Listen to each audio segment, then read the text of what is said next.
You're listening to the Pursuing Alpha podcast, hosted by Charles Brandon Snyder. Man, this is Alex. I appreciate you coming on. This is one of the most anticipated, I've been wanting to do this for over a year, to have somebody of your caliber of being a professional athlete come on. So I really appreciate you coming on. So before we get started, introduce yourself a little bit. Tell us who you are and kind of, let everybody kind of know, because I'm so stoked on your story. I think you got an amazing story on where you came from.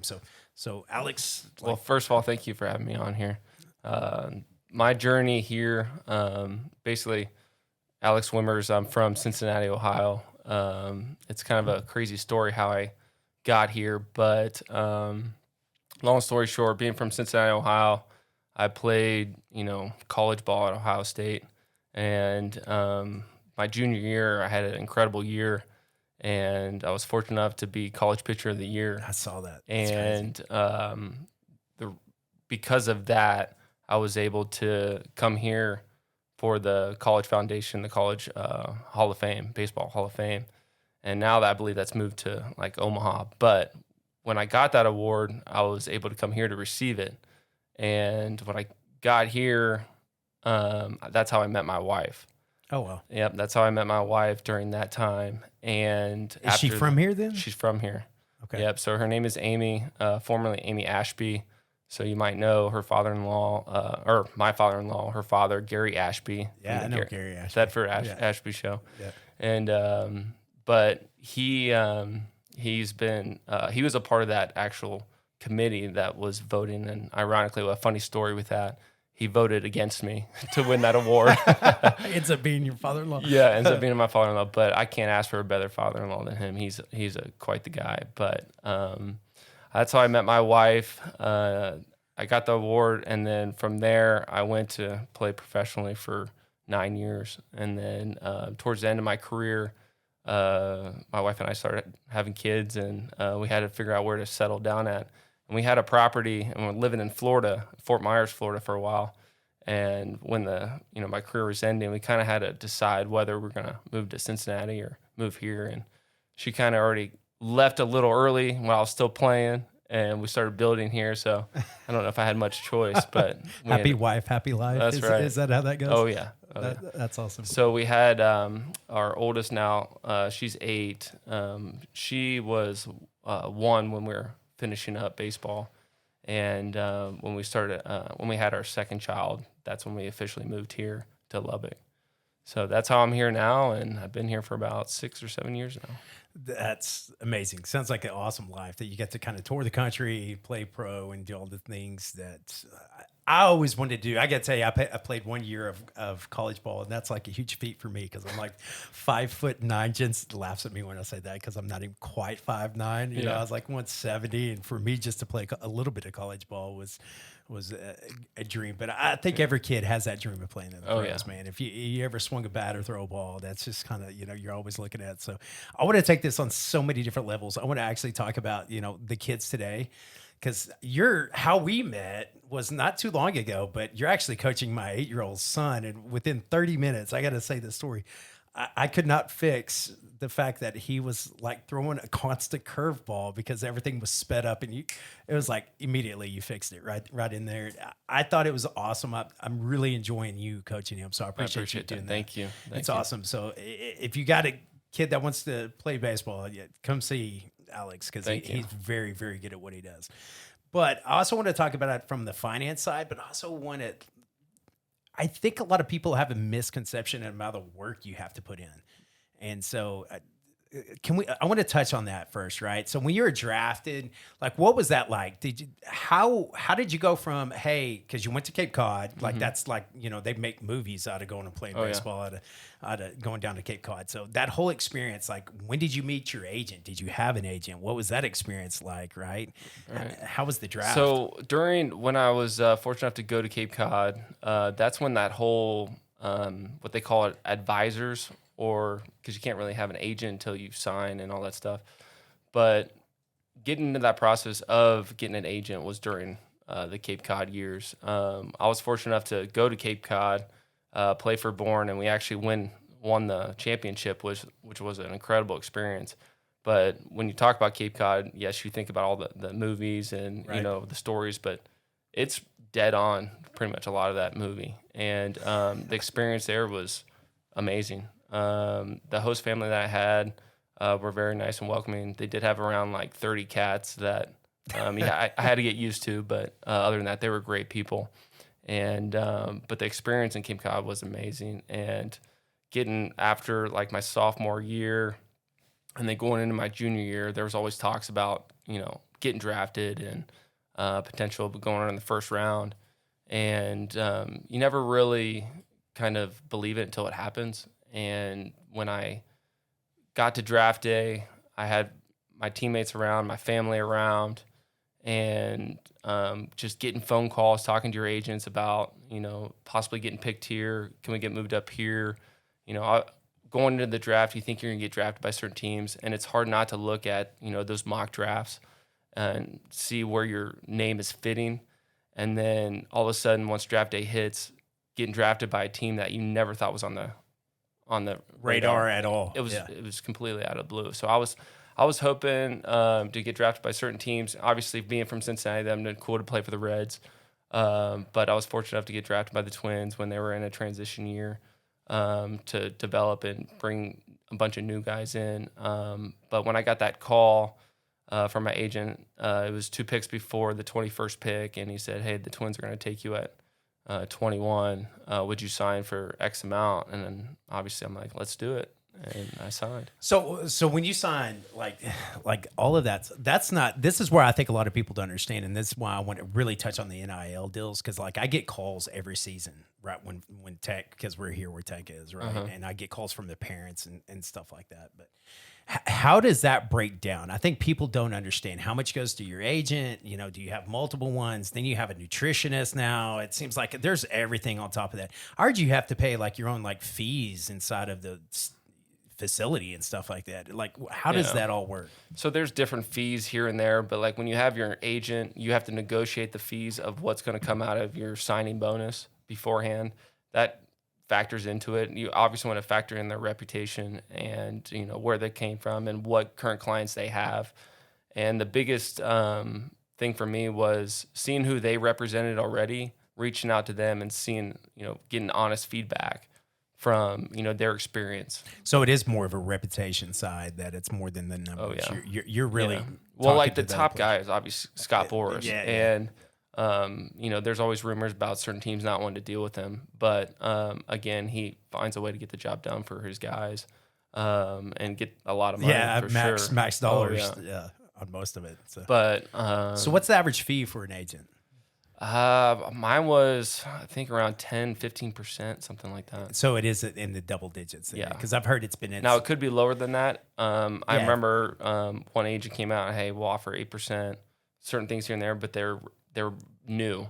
So when you're newer and you're trying to get into the field, obviously you're trying to get involved, but you got to take that smaller. So commission. did you have an advisor immediately? Did they connect you to a financial advisor immediately, or did they? No. So so my background coming from, you know, where I did, my father, you know, he invested some money with an advisor that basically, if I got drafted in the first round, I was expecting a decent amount of money. Mm-hmm. And I, at that time, I was already getting set up beforehand. So that way, where you see a lot of guys just take that money and spend it and Blow it, yeah. blow it. And it's sad to see. But I was able to put everything away and kind of invest it for a while. So it's kind of hit or miss. I mean, with what guys, you know, their growing up experiences, who they're around.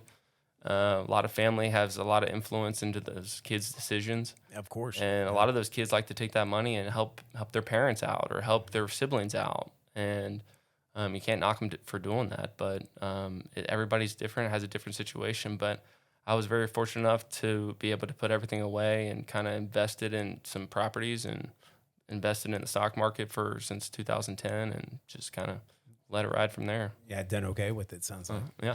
That's great. The hard part that we have is like, so did you get the other side of that coin, like the insurance side? Like, hey, if you got injured, you know, going into preseason and stuff like that, that's where I broke into the sports industry. So that my first client that I had that I was, you know, in football, and he, it wasn't the wealth management side. It was like, hey, Lords of London kind of deal. Like, hey, if I get injured, what do I do? Right. And so I had to, being green, this was like 12 years ago. I had to really dive into the books, and because there's very few insurance companies that insure professional athletes, right? And it's not as easy as a process as what I thought it was going to be compared to other things that we do. And yeah, I never had that kind of that talk about insurance, like health insurance with like if I got injured, what happens. I just know from like our contracts when we signed that we weren't allowed doing certain things. Like wasn't allowed riding a motorcycle, wasn't allowed skiing, wasn't allowed going on mopeds, or just like certain things like that. Where if you got injured on that, then they could potentially take all your money back. Sure. But as far as like getting injured on the field during pro ball, it's kind of like under their, just like kind of work comp. Yeah. Whatever they have for you on that side. Correct. Yep. Correct. So that's just basically how, I was kind of brought through that transition. But I know it's evolved so much. Everything's getting so much more difficult and crazy. And if I was, I always think back, if I was playing, during this time when I was going through that draft process, and like all these NIL deals, like the decisions that you would have to make are, are you going to protect yourself if something happens? Are you going to leave the team that you started with as your freshman year? And all these different avenues that these kids have to choose from with all this money in their face that they just, a lot of them are just taking the money right now because they're getting that security. Yeah. So it's a tough process. It really is. And I know it's got to be extremely hard for those coaches, not only in baseball, but all sports that have to deal with players coming and going, because the rarity of having a team that goes all the way through nowadays is impossible. So one of our good friends is assistant coach at LCU's basketball deal, and he goes, man, as soon as that switched over, we figured out in year 2, it's like you're rebuilding your team every year now. Every team, every year over year, it's a nonstop process, and you can't I feel for those coaches because you build on something, and then now recruiting wise gets more difficult because you don't know who's leaving, and then they can say they're leaving, but then all of a sudden you got to change your plan from like the beginning of what you think the team's going to be. Sure. Because let's say the pitching was not as good, and then let's if our infielders and outfielders are good and they can hit well, let's go recruit heavily on pitchers, and and you have half of. But now, if, let's say hitters and all that stuff and infielders outfielders leave, then you got to change up everything. Now you got to go back to square one. Yeah, it's nuts. Oh, it's incredible. And what's going on? I think the investors and Tech's been fortunate. I got to say this, that they have some pretty heavy hitters as far as NIL deal sponsorships and stuff like that, which is great. I think college kids need to get paid. I just think there needs to be contracts like the coaches have. That's my only gripe, right? Mm-hmm. So if you're going to come here and you're going to get, Archie Manning's kind of money, you're going to sign a 3-year contract to be here, right? For sure. And there's a lot of guys. There's that guy in Florida, I think is actually going to go to the Supreme Court, where he showed up for 1 week and turned around and left. Was it $15 million? Yeah. It was like a crazy amount of money, right? I know. That's where obviously there's loopholes and everything, and that's where you have to have contracts. Yeah, I mean, because it's going to continue to happen. I think so too. But I do like the fact that, coaches could leave, right? And you came there for the coach half the time, right? And now you're stuck there. And so I like the way it's going, but I do think there's going to have to be some evolving in the way that it's administrated. Yeah, if there's contracts for players that come in and they get a deal, well, they should be able to have an out, obviously, if that coach were to leave. Yeah. And then that's their only pretty much out if they have a contract. But now it's just you can leave at will. Yeah, that's crazy. Because I talked to a couple of Tech guys this past year, and a lot of them said, no, I don't think I would ever leave. I don't think I would. And all of them left. It's just that money on the other side, man. I know. Once it shows up, it's like hard to kind of turn it down, because again, getting drafted is not guaranteed. I mean, it's, you can get projections and all that stuff, but you can have one bad year. You can get injured. Yeah. And all of a sudden that chances of making pretty good money out of the draft is gone. So they just want to get that security in that base because, it's something. And if you look at it, especially from like a football side, all that money that goes into the football. I mean, all that money now, it's like you have all the injuries. It's hard not to take that money.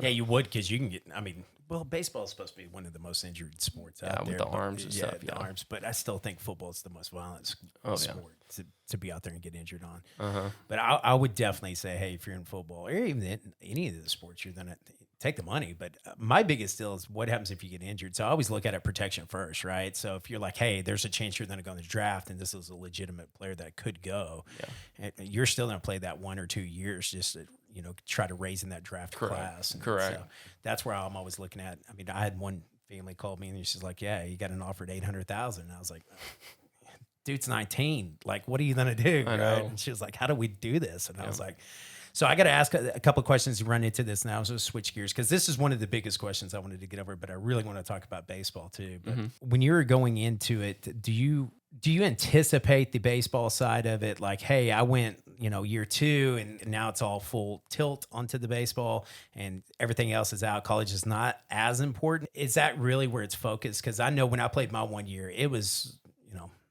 6 hours, 7 hours a day. I was there more than in the classroom. Oh yeah. So like during freshman, obviously when you get there freshman year, when I got there, I wasn't even expecting to get drafted. I was always that late bloomer. I was fortunate enough to get a couple scholarship offers, and with Ohio State being one of them. But coming in freshman year, your first focus is what's my career going to be, and again at that time it's really hard to kind of navigate which way you want to go. You can go over your interests and what your passions are, but I went to school for criminology. My uncle was he was a cop, and he loved it, and I always found interest in like all the stuff that he was doing, the investigation stuff like that. And that's where I always had a little passion for. I always loved those movies and stuff like that. And when I was at Ohio State, I would have to do reports on autopsies and different things, like different scenarios and reports and stuff. And I thought that was a lot of fun. But going through my freshman year, junior year, or sophomore year, junior year, when the draft stuff starts talking and comes your way, it's hard not to be fully focused on school and kind of a different career. But I had great parents that kept me focused, and again, anything can happen. You gotta pursue your school first, and again take over baseball second. But with you saying that how many hours you spent there, and that's true.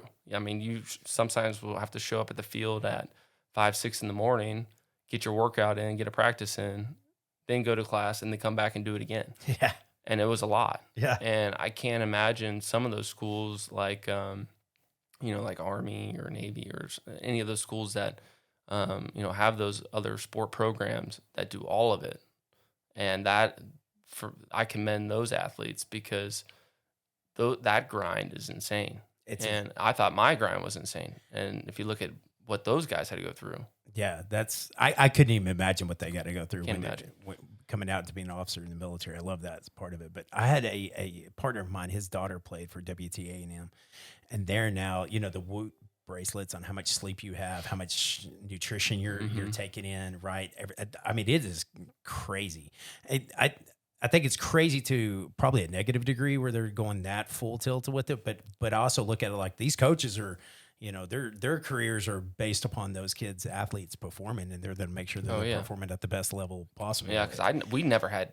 I mean, I didn't have this. This is 25 years ago. I didn't. Like the analytics now, all the stuff they have from these cameras to your spin rates to obviously getting quick data right away, and like the nutrition, monitoring your sleep and all that stuff. Like that was never a thing, even when I was there. And now how much it's evolved to this day is really, really crazy, because anybody can know anybody about somebody now. And like, even when they go, when I was playing professional and that stuff was really starting to come out, then, you could get the feedback right away. Whereas like when I was at college, you just put a radar up and that was it. That was it. Yeah. And then all of a sudden now there's TrackMan everywhere and all these different companies that can get this data in a drop of a hat, and you can get the feedback of, certain guys' analytics and what pitches you throw in here, what pitches you throw to this guy. And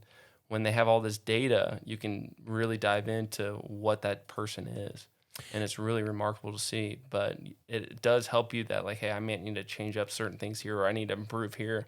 Where I was just, let's work as hard as I can because, I loved it so much, but I was always that kind of that slow grower. And I was never to that point where, I always thought like a lot of guys were way better than me. So I was pushing myself harder. Had a little chip. Yeah, I did. But that was all I was, kind of focused on, is how hard could I possibly work to outwork anybody else. Yeah. And that's what drove me to having a good baseball career. But having those analytics and those data points of all the stuff that goes into hitting and pitching, it's remarkable now. Do you think it's helped the game or hurt the game? Both ways. Yeah, both ways. It helps in ways that it helps you work on things that you need to work on better. But my biggest pet peeve when it came to the analytics is it doesn't measure, your heart, and it doesn't measure your determination of, if the player's then have. Yeah, so you have a computer, basically telling you what type of person you are or what type of pitcher you are, but it doesn't know your soul. It doesn't know, what you're feeling on that mound. It doesn't know how you're going to attack certain things. And when you get into pro ball, that's where it gets a little dicey, because there's a lot of people that make decisions based on those results from that computer that have never played baseball in their lives. That's what I was fixing to ask you, because I think that at one point in time, analytics has got to go out the window. You got to, I mean, you might need to throw a curveball on this, because that's what the analytics is telling you. Yep.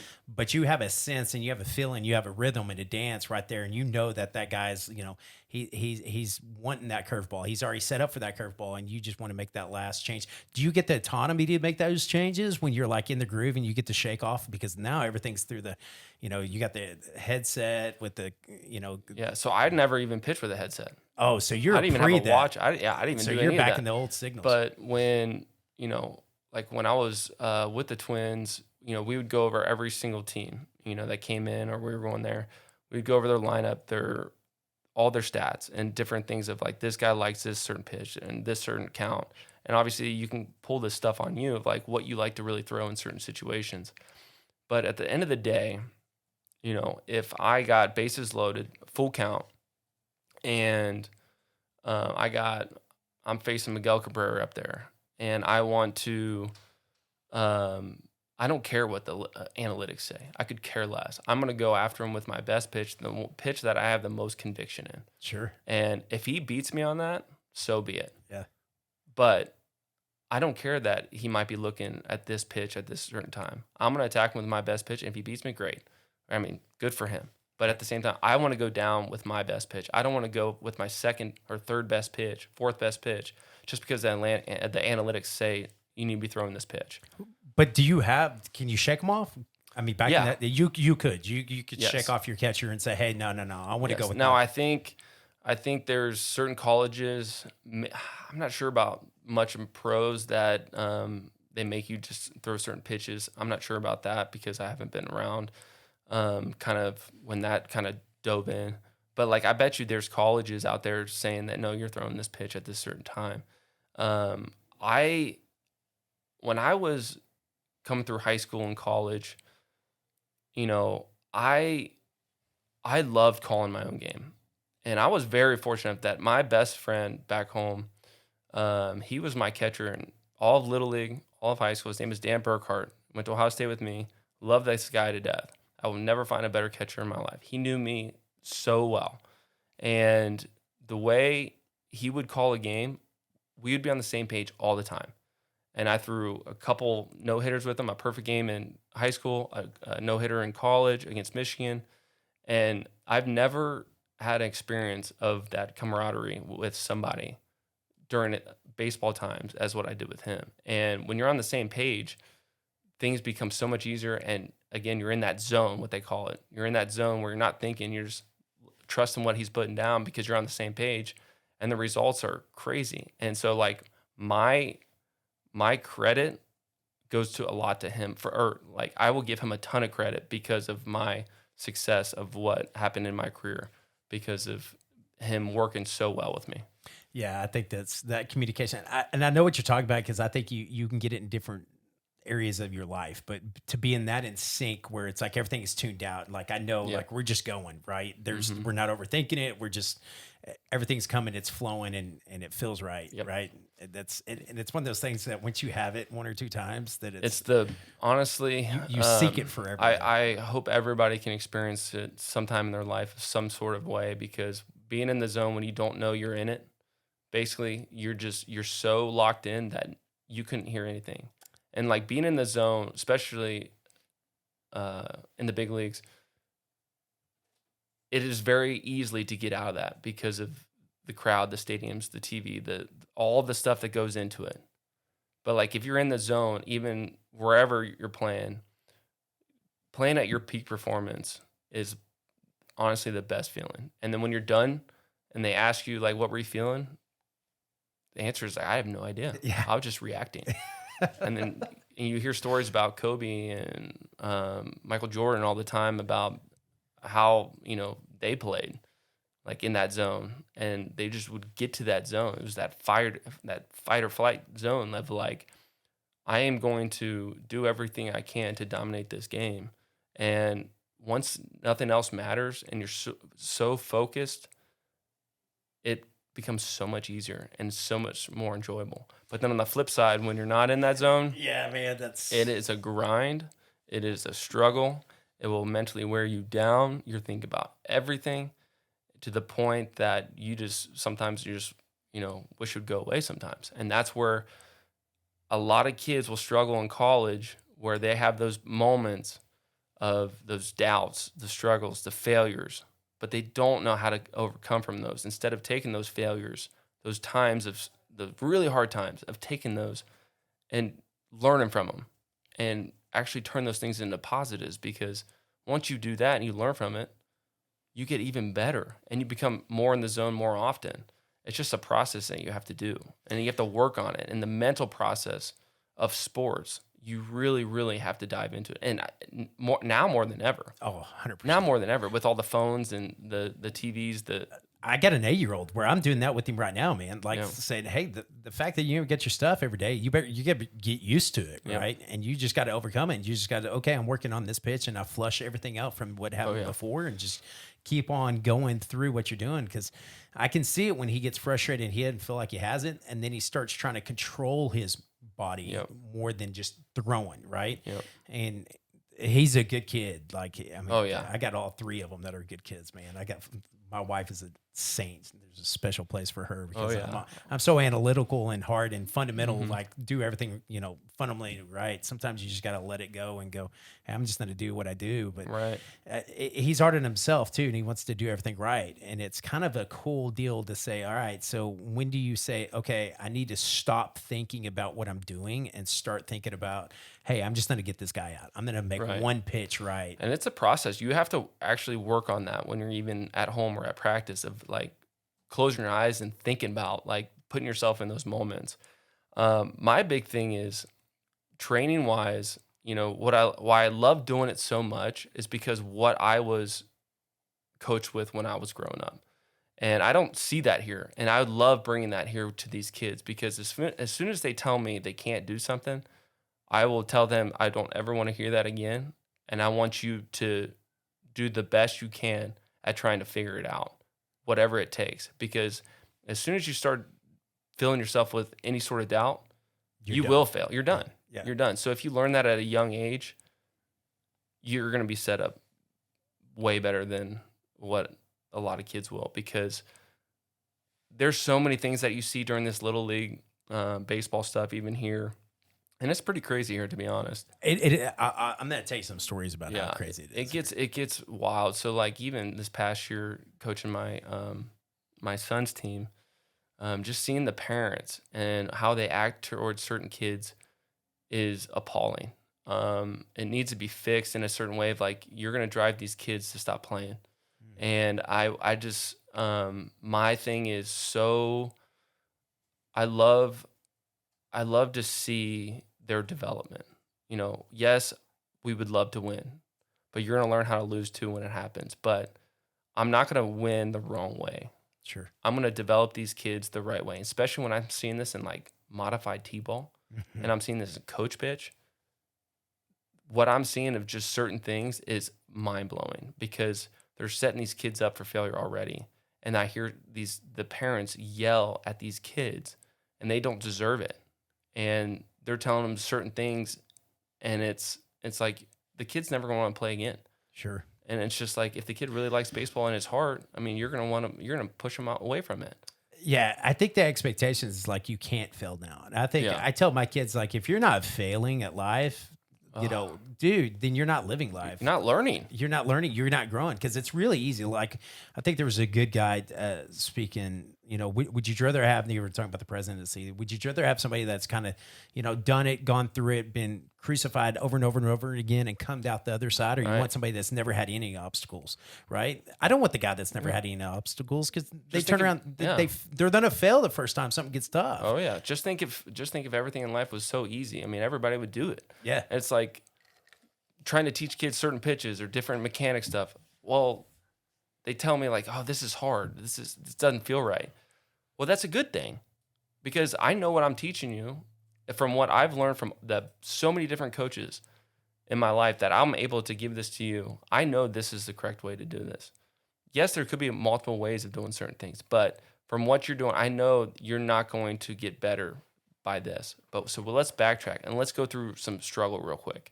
Let's learn from this. And then that way, when you do feel good about where you're at, you're actually going to be a lot better in the long run. It's just, no one likes to fail anymore. I mean, nobody likes to fail, but like nobody likes to learn from it. But once they fail, they just want to break down and just go away. They don't want to do it again. No. But you got to be able to flip that mindset of like, wow, I mean, that failure was tough, but wow, I'm so happy I went through that.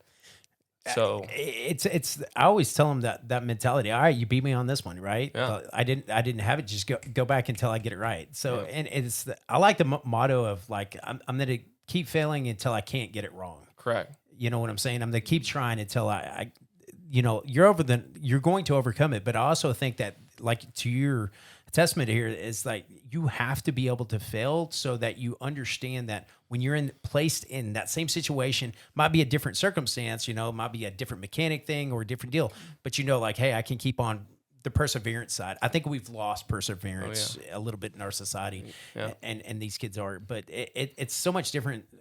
And I also think that the leeway of just going out there and having fun. Like, I remember when I was a kid. Exactly. I grew up at this little tiny campus in Amarillo that used to be an Air Force base, and we had a baseball field behind it. And I was playing with 18-year-olds, with 30-year-old parents, and then, you know, I was 8, 9, 10, 11, and we were just all playing. There was like 30 of us, and we'd go out there like, you know, every weekend because you're like 20 miles from Amarillo, so there wasn't a whole lot to do out there. And so everybody was out there just kind of on their own level and having fun and playing. And so I got the experience of playing with guys that hit the ball a lot harder when you're 8, 9, 10 years old, and sometimes duck it, right? Mm-hmm. But it was so much fun where nobody cared. But now everything's so structured, and I'm the worst with it, so I'm so analytical, right? But so structured on practice, so structured on that kids just don't go out there and play anymore to enjoy the sport as much as what they used to. You gotta enjoy it, and you gotta love what you're doing. And it's just it's hard to see when parents too will think they need to be so good right away at such a young age. I mean, if they're not doing this right now and they compare themselves to others all the time, like, well, my kid's not doing this, but this other kid is. It's like you're already, you know, hurting. You're done. Yeah. And it's just control what you can. And it's easier said than done, but just focus on, again, having fun, developing the right way. And what I tell them, all these kids all the time, is like, just simplify it. Just get 1% better every day. That's all you have to do. Atomic Habits, buddy. That's a great book. That's good. All you have to do. I mean, from hearing that, just 1% better, it just makes things so much more easy to process of just all the stuff that you go through. Like, if you have a really horrible day, you're still getting better from it. Sure. You're still getting better from it. Yeah. So it's just like, It's tough. We had instances where Ellis he's catching up a little bit, but he's about 6 inches shorter. Right. And so all of our, he had the glove, he had everything going, but he could hit. It just, the power wasn't there. His arm wasn't quite there yet. And so, and I keep on telling it, like, just let it go, let it go, let it go, let it go. And we would move from one team to another. And you know what I'm saying? Because they all want to go to travel ball now. It's all about winning now. And it's like, I can't do the travel ball thing with three kids all at that same deal. It's impossible. I'm not going to go spend 3 days. Like, I wouldn't mind do travel ball like once a month kind of deal. But, playing, did you do that? 16 games in a weekend? I played a lot, but I played multiple sports all the time. See, that's where I encourage everybody to play multiple sports because it helps with baseball, basketball. What'd you do? I did basketball, football, played some volleyball, soccer. Yeah, I played all of it. Yeah. So like my brother actually ended up. It was kind of funny. So I'm the youngest of three, and my oldest, or my sister who's the oldest, played volleyball through high school. And we always kind of watched her. We traveled with her. She was on those club teams. Right. And so we always enjoyed watching her play. And then my brother kind of fell in love with volleyball. And then he ended up playing for Ohio State. And then I always played it in grade school. But then once like high school hit, I was really good at baseball and kind of just only focused on baseball from there. But like through grade school, I played everything. So volleyball is big up there? Some areas, sometimes. I wouldn't say it's like extremely popular, but in our family it was. The Jen played volleyball, so I never grew up with it. We never had it, but our oldest played, all the way up, really good, and went all the way to state and volleyball, and then I could not get her to play softball. Yeah, until all of her friends started doing it her freshman year, and then her sophomore year she hurt her rotator cuff, and so she couldn't. She was kind of out, so she was like on the team as a trainer, whatever you call it, as an assistant or a little manager deal. And she picked up the ball and threw it, and she threw a rope all the way from outfield all the way infield. And the coach stopped the practice, walked up and goes, "Why are you not playing?" She's like, "Oh, I'm hurt." And he goes, "You're playing next year." So her junior year and her senior year, by her senior year, she's jacking bombs out. And she came to me right after she graduated high school, and she was like, "Dad, out of all the sports I played, I wish I would have played this more, because I actually fell in love with baseball or softball so much more." And it's on my screensavers. She's jacking a ball out at Lubbock Christian University's field, and we're in the playoffs, and it's like one of those moments that you got to love the romance of sports, but it is on a different level when it's your kids. Oh yeah. I don't understand. I can't explain it, because you want the best for them, but you can't do anything. You have no control, and but to see your kid shine at something that, I was like, man, you did this for 2 years. If you had done it for 6 or 8, you would have been probably playing college ball somewhere. She got one offer into it, and she was like, "No, I'm just going to go have fun in college and want to be a doctor." But I digress. Yeah.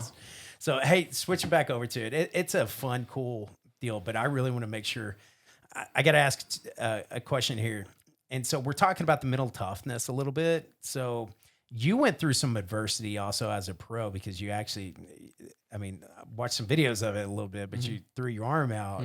And what was like? Take me through that, because I've heard so many stories on that. So you had Tommy John surgery in there. What year were you in? Your 4th year? Something like that. I think 3rd or 4th year. Yeah, that was honestly a crazy experience.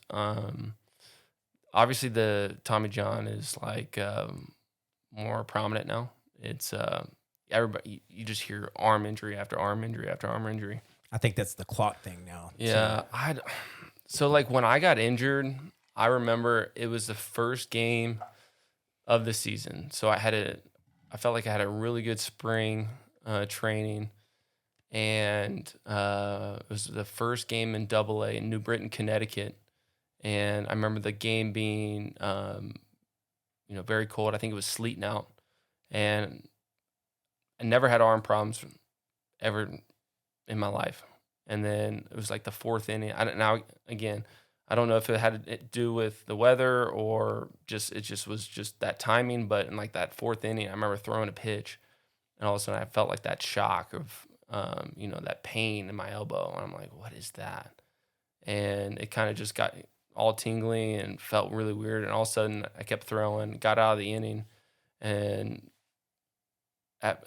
when you're playing pro ball and you're starting, like the guys that are not pitching that day or charting and doing stuff, they came down to the dugout and they said, "Hey, Alex, your velocity dropped like by 7-8 miles an hour." I'm like, "What are you talking about?" I was like, "Yeah, I felt something. I'm pretty sore, but I felt like I still could throw pretty good." And the coach was like, "Well, you're only at like 60 or 70 pitches." I was having a pretty good game. And then I went out there for the 5th, and I think we had like a little long inning that day, or that inning. And then I started throwing. I was like, "I'm done. I can't even throw." It started swelling up, and all of a sudden, I got an MRI, and it was like half torn, and that was another ordeal because half the guys that I saw and different opinions was saying to do surgery, and the other half was saying not to do surgery. And that was just a tough time for me because I always thought, like, if it's half torn, it's going to eventually tear completely. Sure. So let's just get the surgery over with right now and let's see if I can't get back towards the end of the year. Because it was the first game of the season, and the baseball season is so long that we actually didn't do surgery for like 2 months. And I started trying to come back, and I was like, I'm still feeling it. It's not feeling good, not feeling good. And all of a sudden, then 2 months later, we decided to have surgery. So I ended up missing that whole year, and then the year after.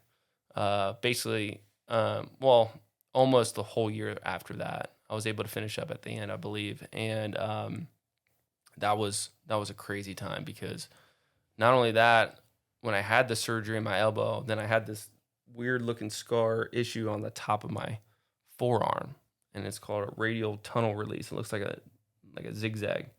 That was more painful than my Tommy John.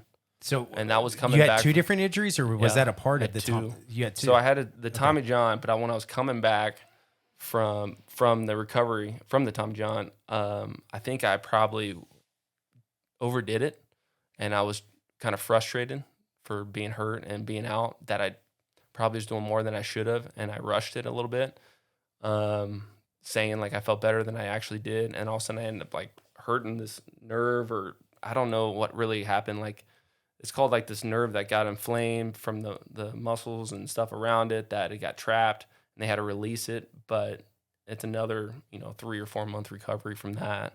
So they had to go in, release it, and then that was finally it of my injuries, and I was able to overcome those things. And then you talk about mental toughness. That's mental toughness. That had to be, because I mean, you're trying to recover from one injury, and you get another one on top of that. Yeah, that was one of the low times of my life. For people that aren't familiar with Tommy Johns, like hey, Brian, can we put up we actually downloaded one of your videos of you pitching, and can you explain or walk through this of where, like, because I don't think people, if they don't follow baseball closely, they don't understand how much your arm lays back. Oh yeah. Does that make sense? So I don't know what game this is, but as you're throwing here, Ryan, can you stop it when his inflection starts going forward with his elbow laying back?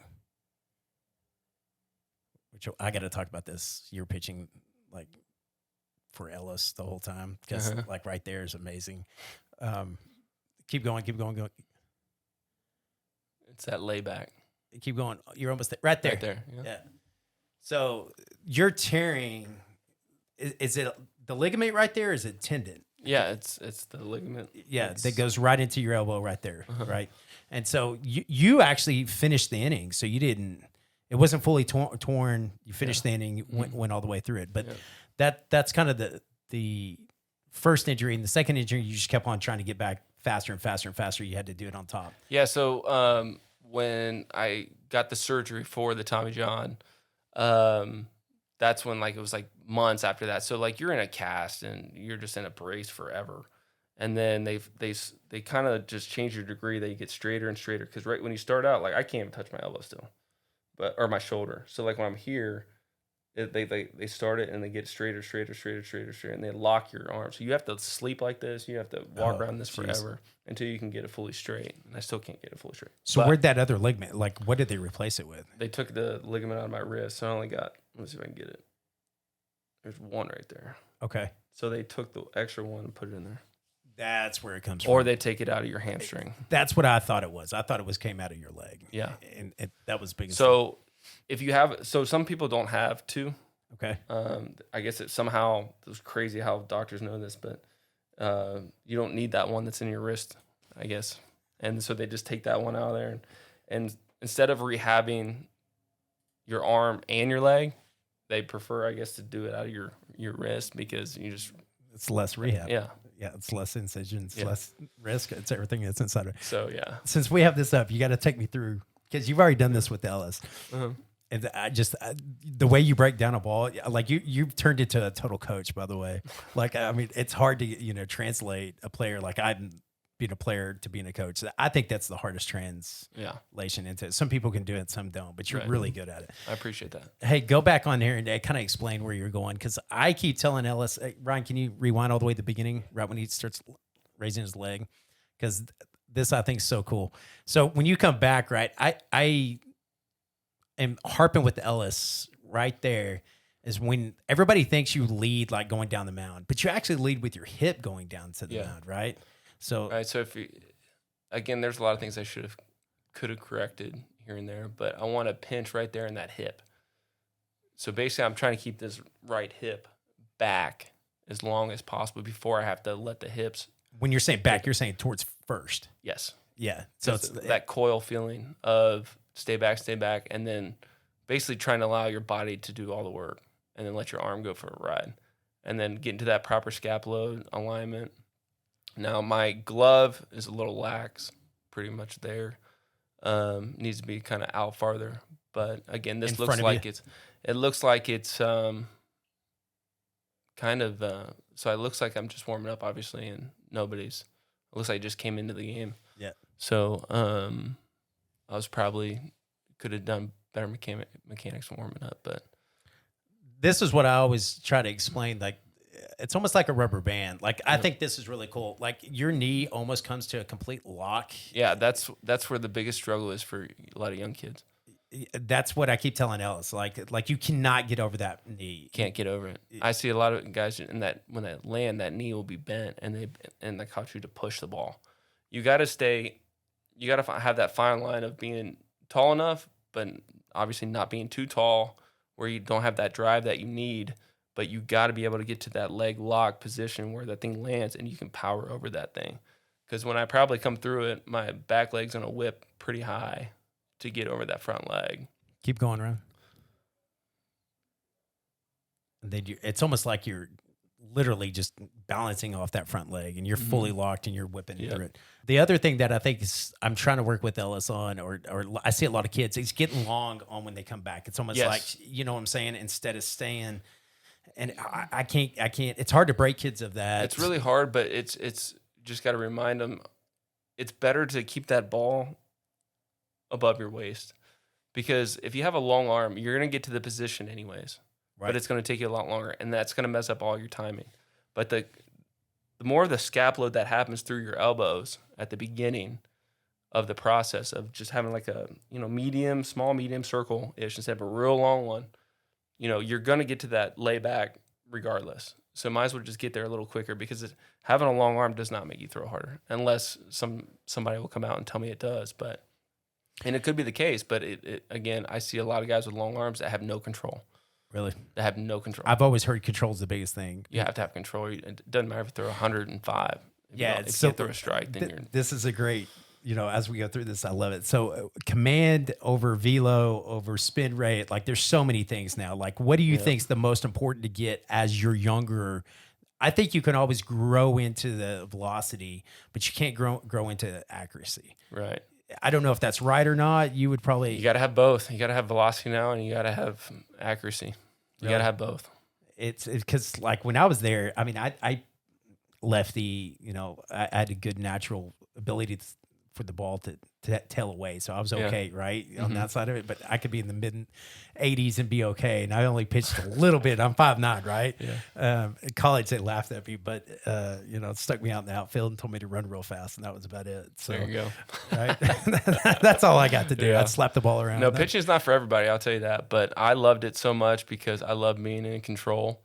Just kind of like the quarterback in football. But it's just being in control of like, doesn't start until you release that baseball. And a lot of obviously the outcome's going to happen because of where you're throwing a baseball or what pitch you're doing. How many pitches do you have? I had 4.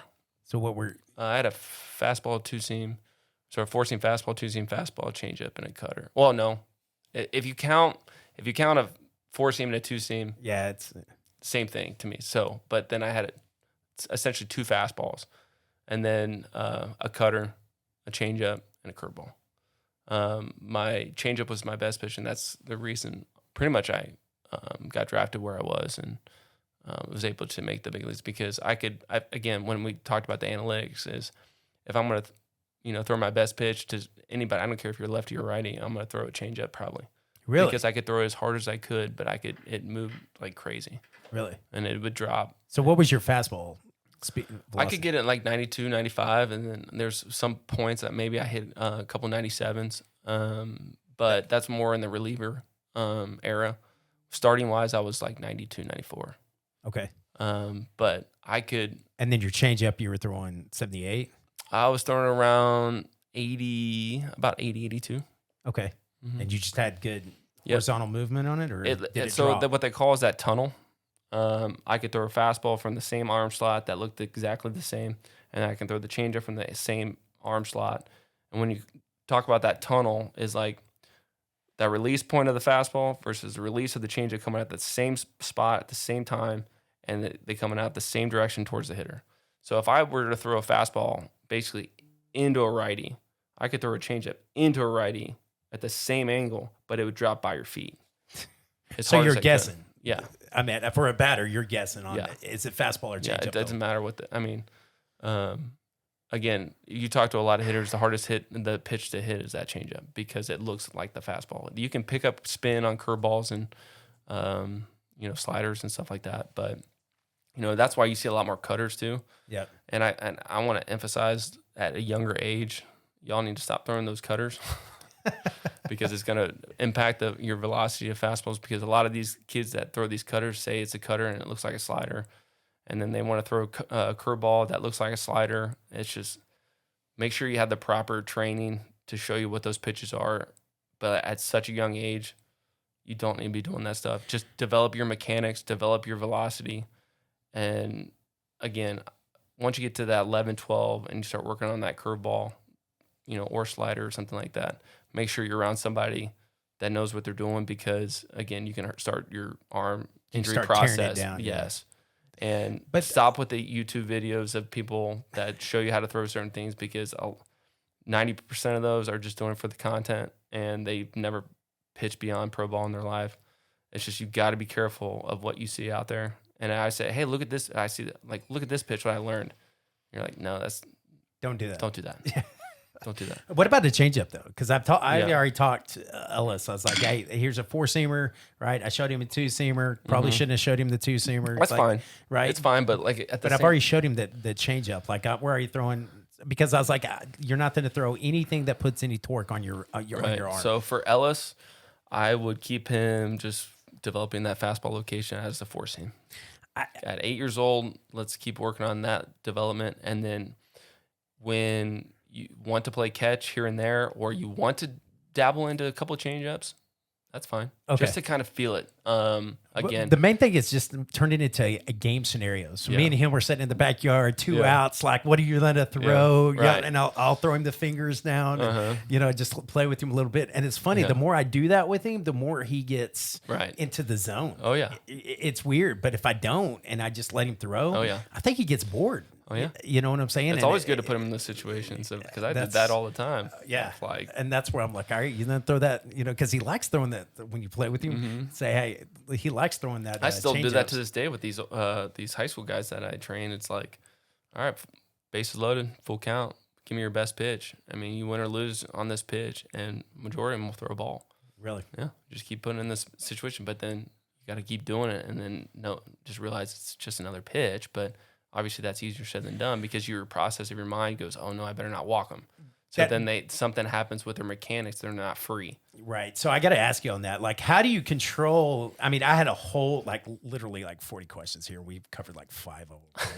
So it's just, I love these conversations, but how do you control the mental side of, one is, what's the best stadium you ever got to go into? And the first time you walked into the stadium knowing you were pitching, were you starting or were you relieving? I was relieving when I got to the big leagues. So when I was in AAA, when I got called up, I was closing actually in AAA. But when I got called up, my first outing was in Toronto, and luckily, they say like if you're in AA, you better have your passport because you just have that off chance of, if you do get called up, and my happened to be my debut in Toronto. So luckily I had my passport with me because again, once they say, hey, Wimmers, we were on a bus, we were playing the Orioles AAA team in, where was it? I can't remember the top of my head, but we were going to Scranton to play the Yankees AAA team, and they called us when we were on the bus, and then they announced it over the bus. And they said, hey, Wimmers, you're going to the big leagues. But here's the kicker. Do you have your passport? I reached in there, grabbed my passport, and was like, good, because if not, somebody else you better find it in probably an hour. Because right when I got to Scranton, I was leaving that night out of Scranton. And you're pitching the next day? Yeah, I pitched the next day. That's insanity. Yep. So when you get to pro ball, you just don't be comfortable because you could go up and down at a drop of a hat. And that's where the grind of, my wife going through that process of traveling with me a lot of places. And when towards the end of my career, having our newborn, I commend, the wives that do, especially mine, who's a warrior. She's amazing. I don't know how she did it because we had a dog that she had to travel with. She was in if I got called up, I think, she was in Rochester where the Twins AAA team was. And, when I was in Norfolk going to Scranton, she had to drive up to Toronto with a 1-year-old. I think she was our daughter was 6 months at the time. Oh, no. And with a dog up to Toronto to make that debut. And so I had to meet her there. And then all of a sudden, we're only there for 3 games. And then we go to Cleveland. And then we go to New York or somewhere else. She's driving pretty much all the way every single time. That's crazy. And then all of a sudden, we have to, get into the following year of going East Coast to West Coast. So did they, was that contract different? Once you go, or you're on your normal contract when you go up, right? So you're on the minor league contract until you get called up. You got to be on the roster. So if you're on the 40-man roster, you're making 40-man, basically the contract money of that. But when you get called up, you start making the league minimum. And then when you go back down, if you get set down, I believe you're making, I got to look that up, but I believe you're making 50% of what that league minimum is or something. Yeah, but you're not making more than what. You didn't have to re-sign a whole new contract the following year, did you?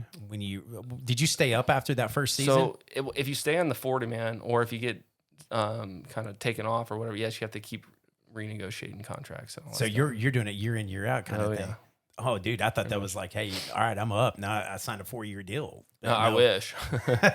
No, because you have to finish out, once you get drafted, you got to finish out your current contract. Okay. Of, I think mine was 5 or 7 years. Okay.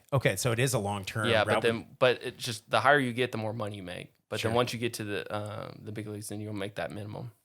And you're kind of going from there because y'all's is guaranteed contracts, aren't they? Yeah. At that time, pretty much. Depending on, so the signing bonus obviously is guaranteed, but then after that, once you sign that, from there, you're pretty much just making the minimum. It doesn't matter if you were drafted first round or not. You're making basically, it's all the same as everybody else, right? So it's you're basically paying to play after that point. And the guys that get drafted, that didn't get a good signing bonus, it's a struggle. It's a struggle for everybody because it is a grind.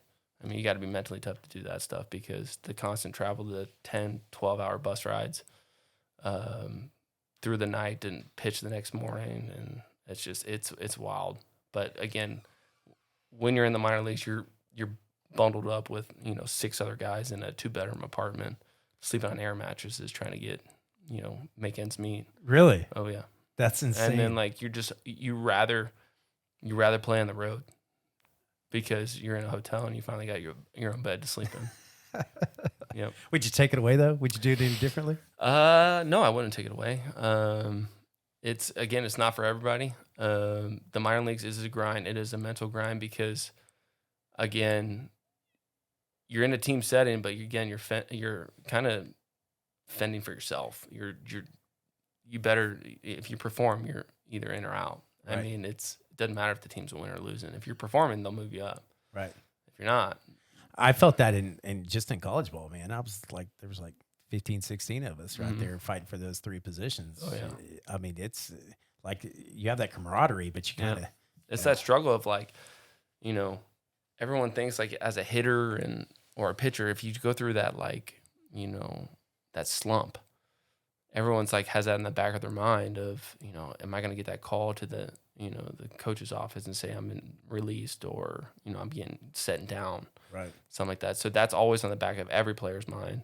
And so what do you do to fight through that when you start feeling like that? You just realize that's when you pretty much got to continue to work on you just go do the work. Right? Yeah. So my big thing was like, I needed to repeat my process over and over again. So I did the same things every day and controlled what I could control. Because again, I can't control someone else, saying I'm going up or down or I'm getting released or sent whatever. So I can't control that. It goes back I can just to the control routine. What I can on the field and how I prepare every single outing. That's crazy. So it's a wild grind because there's obviously some stories about guys that didn't get drafted that end up sticking it out for a while that did really well and end up making it. Those are the cool stories, but it is obviously nicer to get drafted higher up because you have a lot more leeway. Again, because like if I was drafted, let's say in the 50th round, and I had arm surgery after arm surgery, and I had a little bit of struggle, what was preventing them for saying, "Hey, Wimmers, you're out of here," So they're not tied to you because they didn't give you that signing bonus correct. As much, right? Is what you're getting to. So they're going to cut you a lot quicker than if they, if they have some vested capital into you. Mm-hmm. And it's like spring training is like a war zone. It's like so many players, and they'll bring in guys that weren't drafted. They'll bring in guys that from this place, this country, all this stuff.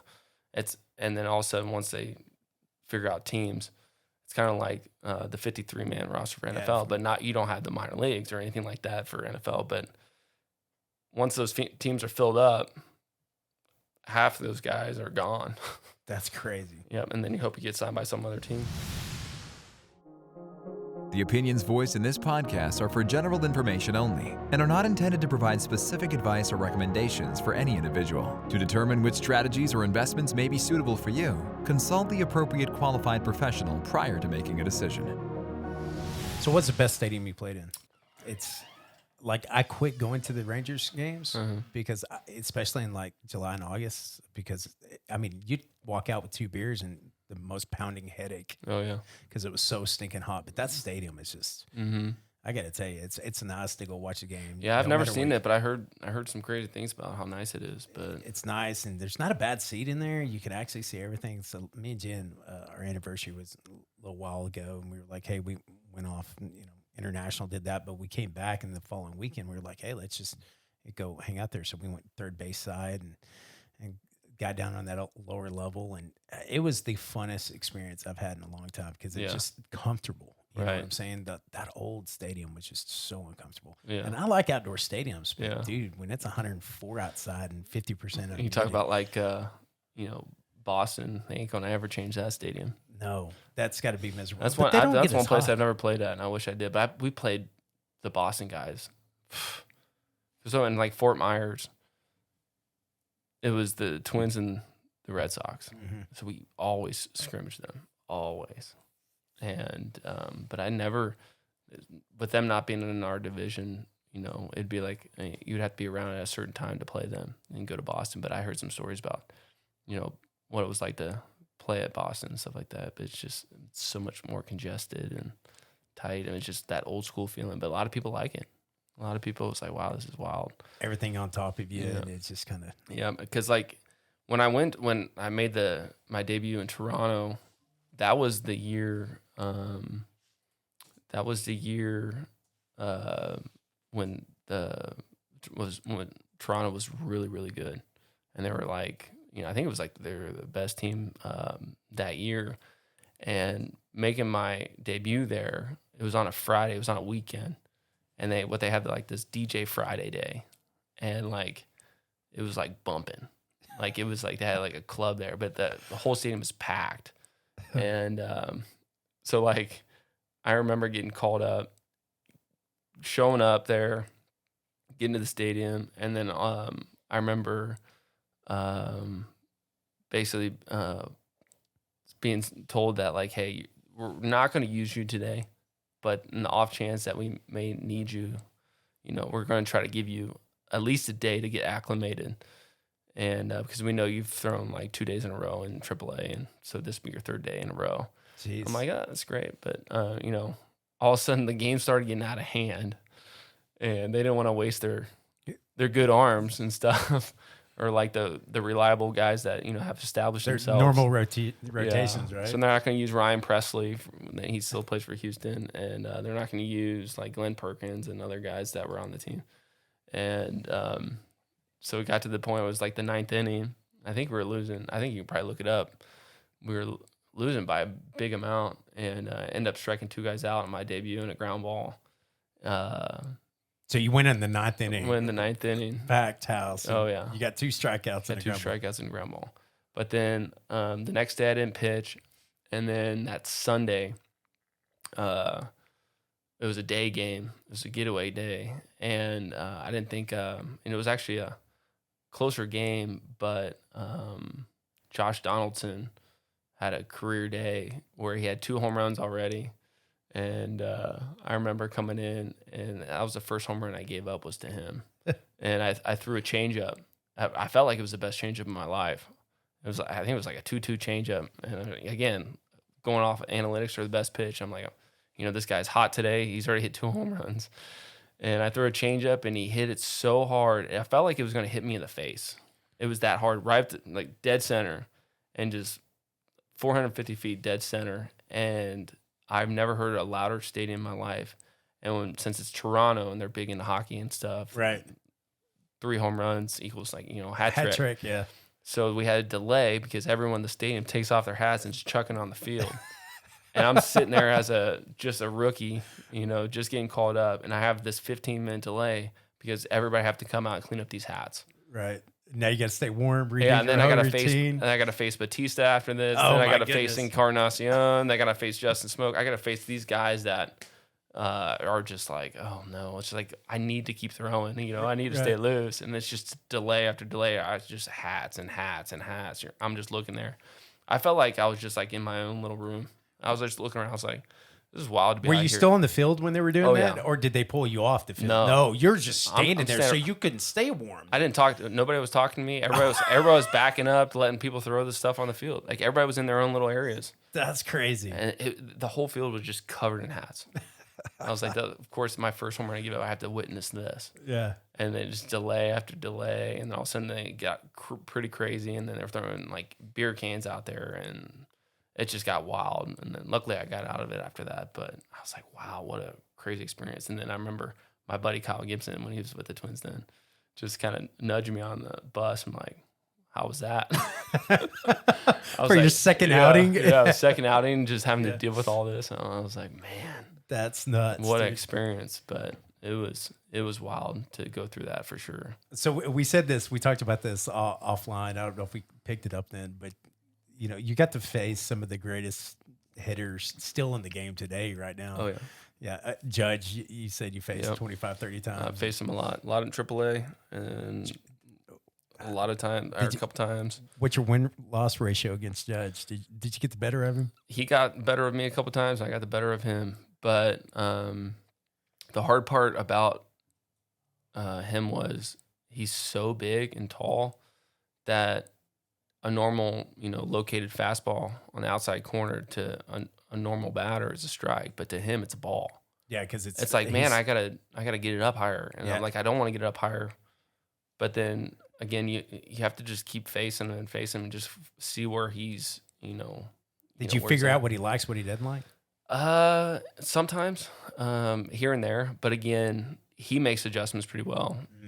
and then I try to make adjustments. And sometimes when they don't work out, and he'll get the better of you. I mean, the guy is so big and strong that all he has to do is just square it up a little bit, just flick it. Yeah, and it's gone. Oh yeah, I've seen some of the longest home runs he's ever hit in Scranton. I'm like, it's wild. I mean, he is so big. He's like the only one that you kind of have to take a breath when you're facing him.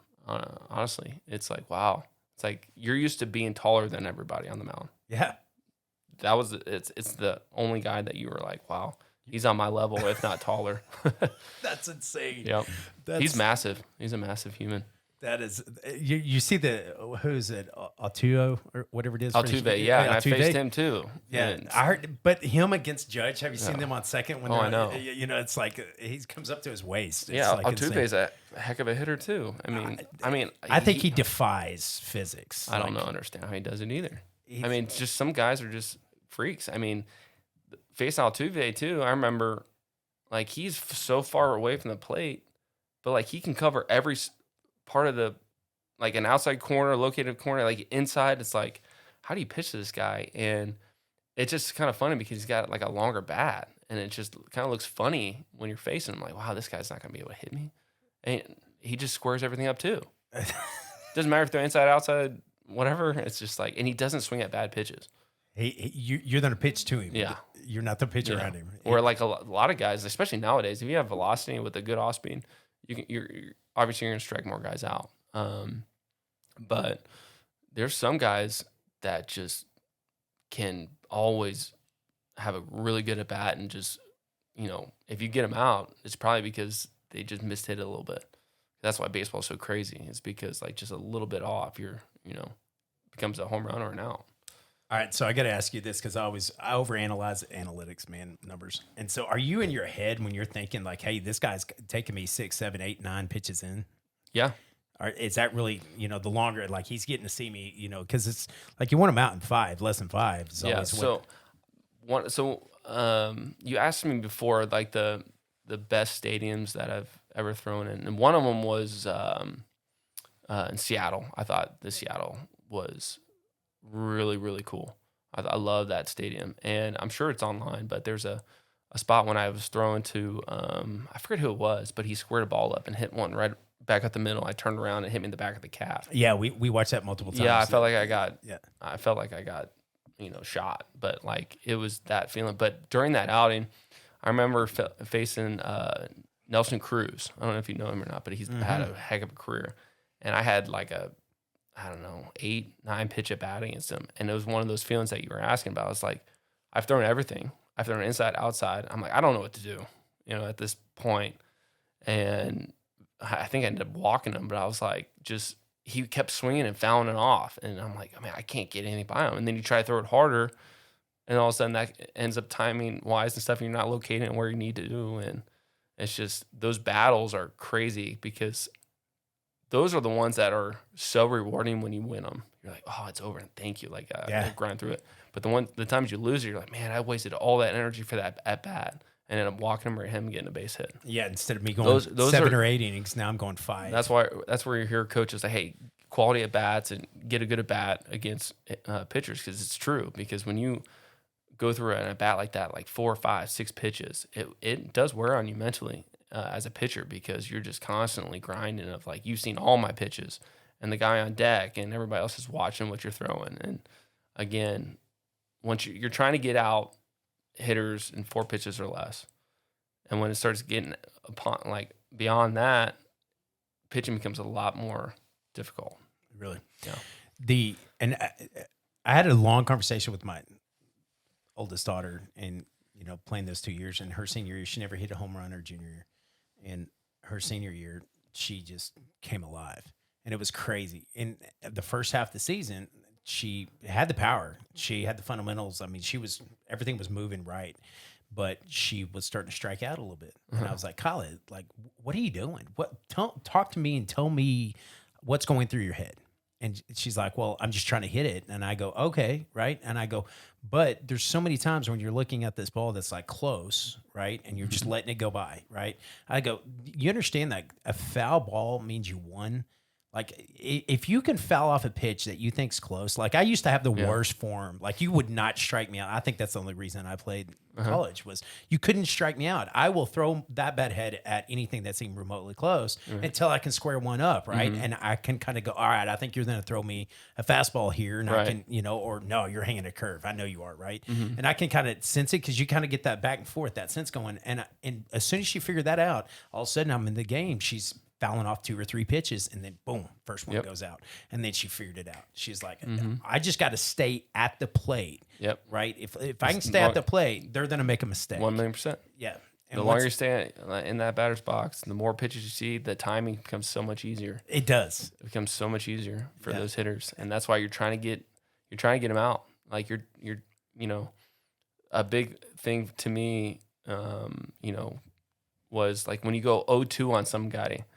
And the initial thought is like, you might as well just waste a pitch here or whatever. But like, no, I don't want to waste any more pitches. I'm not just going to throw a pitch that means no meaning and just try to get them to chase where like they're thinking the same thing. Yeah, you're going to have to break that down because we were always taught 0-2, man. You're going to throw it high outside, throw it in the dirt, throw your junk, whatever you can. But like a lot of times you could throw this thing, you can throw a fastball, sometimes even down the middle, and they would just watch it.